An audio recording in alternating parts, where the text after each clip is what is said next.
Ladies and gentlemen, welcome indeed. My name is Ali Aslan. As previously mentioned, I'm an international TV presenter and journalist based in Berlin, Germany. And it's a delight to be here in Bangladesh for the very first time. Thank you to the CGS and Zilur Rahman for their kind invitation. And within the next 30 minutes, I now have the great pleasure of having a conversation with the former president of Serbia, who's already made the inaugural speech here today. But certainly, former president, lots to talk about. You were president, and I'm hoping that my voice is strong enough to be picked up by the microphone. You were president from 2004 to 2012 for full 8 years. Looking back and looking at the times that we live in, those seem to be easier times in many aspects. Yeah, it's looking much easier, but that was specifically very... I think that is looking right now much easier, but in Serbia that was specifically extremely difficult because I started my term only 5 years after my country was bombed.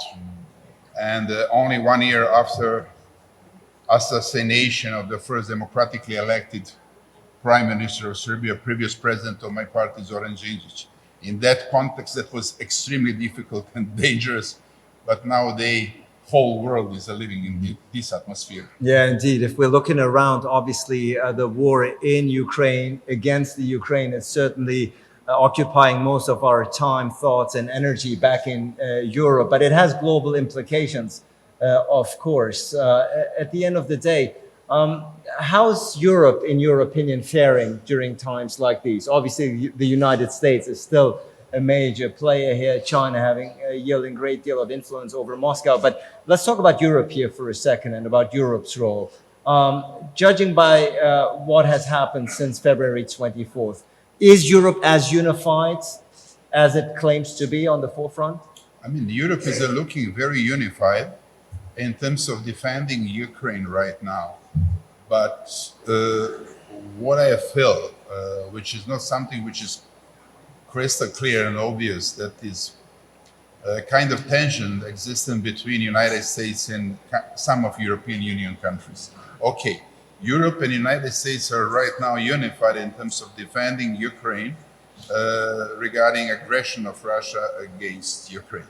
But at the same time, this is a dispute within the Western countries about energy, political issues, and also some other issues, which are very important for the future of European Union and relations between United States and some major European Union countries like Germany, Italy, France. This is what I think. If you're sitting in Bangladesh or in South Asia for that matter, and you're saying, look, this is a war very, very far from us. We have our own set of issues. This doesn't really concern us in any shape or form. What would you tell this audience here about the challenges, about the war taking place in Ukraine right now and how it might affect this region in the long run? There is no war in the world nowadays which is very far from every single country. I mean, not only because of the leaders of the countries that are involved in a war in Ukraine are mentioning nuclear power, tactical nuclear power, not strategic nuclear power. But that means that every war in this context is very close to every country in the world nowadays, even Bangladesh. This is why we have to be concerned about outcome of this war. And in fact, I'm reading kind of articles, and Foreign Affairs was launching one article interesting with the title Beginning of History, not the end of the history, beginning of history. And this is exactly beginning of the new era of the history. And whoever was drinking and dreaming that is going to be the end of the history, right now is waking up in a new atmosphere and in the new facts that are going to create huge impact on global arena in next few years. After this war, we are not going to live in the same world. Yeah, and God forbid, obviously, with the implications and the threat of a nuclear attack on the part of Moscow, that is obviously something that the entire globe has to be concerned about. But moving on from the war in Ukraine, generally speaking, these seem to be difficult times in the sense, yes, we have war. Yes, the nuclear threat is back on the agenda, but climate change is very much an issue. We saw it during the discussion in Sharm el-Sheikh that are occupying our minds, our thoughts, and frankly, our future. Leadership here is very much needed and wanted these days. You were a leader for 8 years. You've met many of them throughout the years. If you're looking at the spectrum right now, do you see a lack of global leadership? Yes, I see lack of global leadership, but not only among the politicians and political circles, but also among the political intellectuals. This is problem. I mean, the politicians are not alone in this world, and they are very much depend also about general aspect of politics.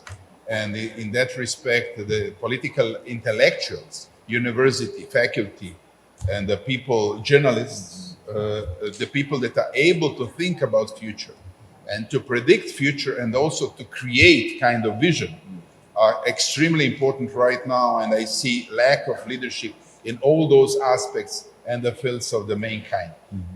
This is, I think, we are living in a very dangerous situation, which is for intellectuals very interesting. I mean, you have a war in Ukraine, we had a war in Syria, problem with the refugees, migrants, climate changes. Bangladesh is facing with the migrants, that the outcome of climate changes. I mean, you ask me about Bangladesh and how they, people living in Bangladesh has to consider war in Ukraine is so far from them. But in Europe, not many people are thinking about climate changes and the outcome of that you have to be refugee from that impact on your life. And in general, nowadays, we don't show enough empathy for the people that are living on different continents in different countries that are facing with the significant challenges. But those challenges are going to come to our countries in our life after tomorrow, very soon. And this is problem. We are living in a smaller, we have a bigger population, but we are living in the smaller world. This is controversial situation we are facing with. We have 8 billion people, but we are living in the smaller world in terms of communication, in terms of climate change, the impact of the weather on our life, impact of the new technologies on our life, impact of the war and the communication between leaders on our life. And this is kind of speeding up of history. This is kind of speeding up of history, and everything what happened within a few decades in the past is going to be reality within few years in the future. We have more access to information than ever, but we're thinking more locally than ever, is what I'm understanding you. But at the end of the day, the words you're saying, coming from somebody who's been at the forefront, saying, yes, you do observe, you see a lack of global leadership, not just on the political level, but all throughout. There are many young people here in the audience as well. What message, as somebody who's been there, would you share and convey to the younger generation, who at the end of the day has to pick up the baton? Yes, exactly. Things are coming very fast in our lives, in the political, not only events, but the processes. And okay, I'm reminding myself, I'm right now 65 years old, and only a few years before, I consider myself as a young man. But you still are. You still are. But I'm not that. I'm not anymore a young man. I'm 65 years old. I mean, when I'm coming on the airport and somewhere I see the generations that are older than 65 years. I'm coming to that generation, but nowadays we have to think about new generations that are going to take over responsibility for the world. And in every country, we have to think about young generation right now.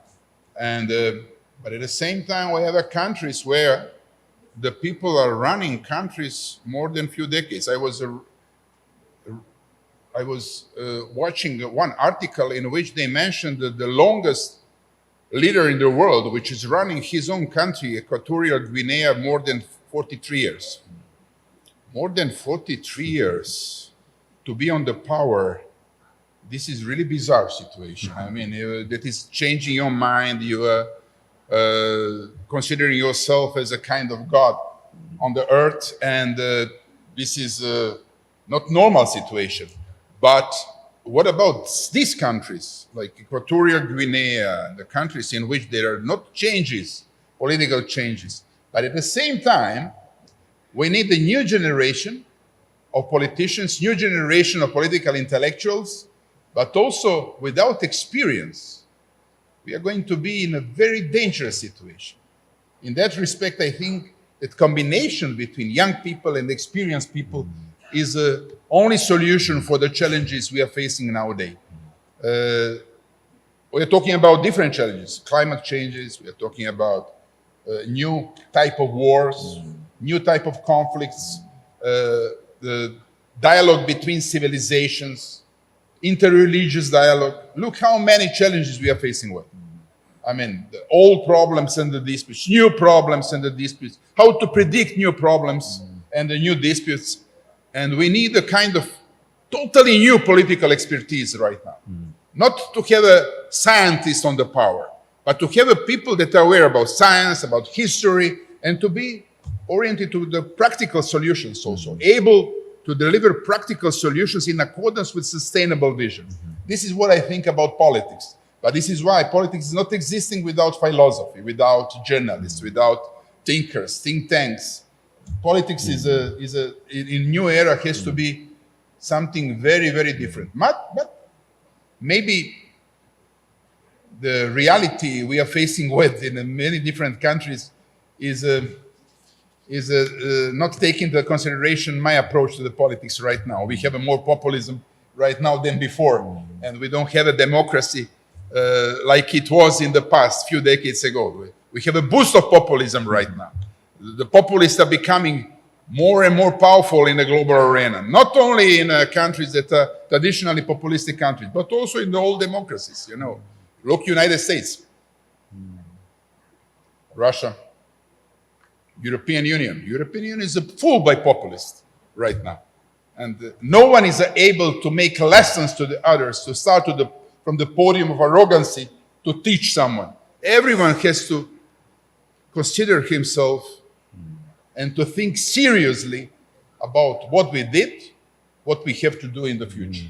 It's very profound words and observations coming from you, basically appealing for a completely new way of thinking, new way of doing politics. And in fact, many are out there saying, look, we've reached limits in so many ways, not just with climate change. We're seeing with the economic system, in essence, going bust, heightened living costs all around the world, inflation, and so on and so forth. A lot of people, in fact, are pleading, or some intellectuals are saying, the era of perpetual growth is over. The thinking that we're constantly gonna live bigger and better than our predecessors is over. Is that something that you would agree with? Do we completely have to rethink the global system, not just political, but economic and societal system? I fully agree with you, with what you have said. I think that we have to rethink about what we did in past 1 year, not in past 10 years. Every time, every new year, we have to rethink about what we delivered and how we were doing things in the past 12 months, because the time is speeding every day, and the speeding up. And this is the specific situation we are facing with every leader of the company, not of the state only. Every company, every small company has to rethink about his mistake, his failure, and to navigate in a different way, to accommodate the company, his kind of leadership, managing of the situation in accordance with the new reality. But as you said, I fully agree with you, with your words, your thoughts, and we reached the limit. There is no possibility anymore to have economic growth by implementing the rules and the measures that has been functioning properly only 10 years ago. We have a new era in all aspects, but we have also limits in new technologies. I mean, whoever is thinking that technologies are taking over power in the future is a failing. Also, people that are counting on technologies to be main power in the world in the future are failing right now because human beings are also limited. I mean, sometimes even scientists are not taking the accordance the fact that human beings are also limited. I mean, and this is a foundation from which we have to start the future in the future of the mankind. Bringing back the discussion to the location that we're in Dhaka, Bangladesh, it is true, isn't it, that we in the West and Europe in particular, we don't know much about this part of the region. There seems to be a lack of perhaps political interest, perhaps of lack of curiosity. You were here as president, you were here now. How can we shift the thinking? How can we shift the insular thinking? Because you, I think, correctly said that even though we have more information than ever, politicians and human beings in general are tending to think increasingly local and within their bubbles. But this is a very, very crucial region, isn't it? Especially for Europe. How do you think we can instigate that thinking in Europe? As I said in my inauguration speech today, we are in the region which has more than 2 billion people living together in Bengal Bay. 2 billion people. The European Union is 500 million people. And shrinking. Yeah, and shrinking. And the European leaders are thinking this is center of the world. But here are living 2 billion people. And 2 billion people, as I said in my speech, every country, every group has 5% of the people that are extremely talented. Intellectually, in terms of skills and the capacity to deliver. 5%. 500 million people, 5%. And 2 billion people, 5%. You know, this is about future. This is about who is going to be more competitive in the future. But this is about you. Are you going to manage this situation in a proper way? It's not about us living in the European Union. In Europe, sorry. My country is not member state of European Union. But we have to change, to make paramount shift in our philosophy. This is like Niccolo Copernic. I mean, we have to rethink about where is going to be driving force of the world in the future. And in that respect, we have to have a better communication. What I'm learning from my experience, my political experience, the people that are representing different countries and regions cannot understand each other. I mean, I'm sitting in the boards of different think tanks. I'm talking with the different people. This is the beauty of my life. I mean, I'm traveling almost every day. I'm not in Serbia more than 1/3 of my time, 1/4 of my time, but I'm meeting different people. And I see that politicians and even intellectuals cannot understand each other, even though we are speaking maybe English, French, Mandarin, and Bengali language. But the problem of understanding is even bigger nowadays than before, because we are living in the smaller world, but we have a lack of understanding. And we have to translate what we think, what we want, what we are going to do. And that our behavior in the Chinese culture, Mandarin culture, and the German culture, even though it's looking very similar, is not the same. We are pointing out signals that are looking very similar, but that are in fact very different. Very different. In that respect, I see in the politics the problem of lack of understanding, and we have to think about that in the future. We are living in the smaller world in terms of communication, but this is problem of understanding. I mean, we are more frequently communicating, but we have to explain to each other what we really want, what we think. I'm saying this because every human being is characterized by specific things, but also the worst habits and the worst characteristic of our mankind, stereotypes, prejudices, and something like that. And this is creating huge impact on our behavior, individual, but also on the state behavior. On the state behavior. I remember the treatment of my country in the 1990s because of involvement in the war. It was horrible. And I had to explain to some auditoriums and some intellectuals that, okay, I'm coming from the Serbia, which was involved in the war in the 1990s, but I'm not the wild person. I'm a normal person like everyone, and I'm in favor of peace, not in favor of war.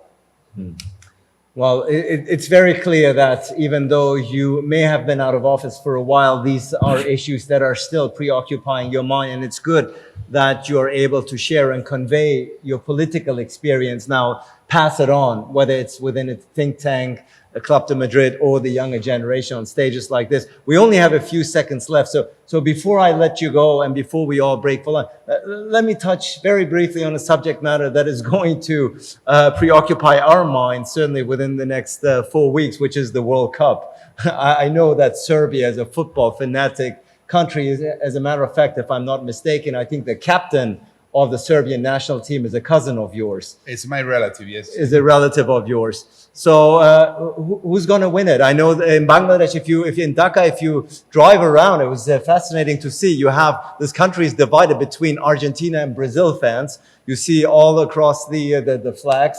What is your prediction? You know, we in Serbia, we are facing with one very specific problem. You know, we are 7 million people country, small country. Altogether, Serbs are approximately 10 million living in the world. But because of fantastic sports successes, we consider ourselves as the great champion of the world. And we all, I mean, our self-perception is that we are one of the biggest country in the world. And well, you have the best tennis player, that's for sure. Tennis, basketball, volleyball, water polo, and all kinds of sports. But in that respect, I think many Serbs are thinking we are going to win on this championship. And we are playing against Brazil in the preliminary group. And be sure that majority of Serbs are thinking we are going to defeat Brazil. But when I used to be president of Serbia, that was in South Africa World Cup. Yeah, and I had a meeting with Angela Merkel in that time, with which I had many disputes during our terms. And I'm finishing with that. She asked me, what about World Cup and our match, Germany-Serbia? I said, we are going to defeat you. And we did it. We did it. Maybe we are going to defeat Brazil. I hope, and we are not giving up. This is about Serbia. Well, certainly we will see how that goes. It's been a pleasure getting your views on the very current topics that are on the agenda, that are in the headlines. Certainly keep bringing your experience into the conversation as you've done throughout the past 30 minutes. Ladies and gentlemen, the former Serbian president, Boris Tadić, ladies and gentlemen. Thank you so much. Thank you, Harry.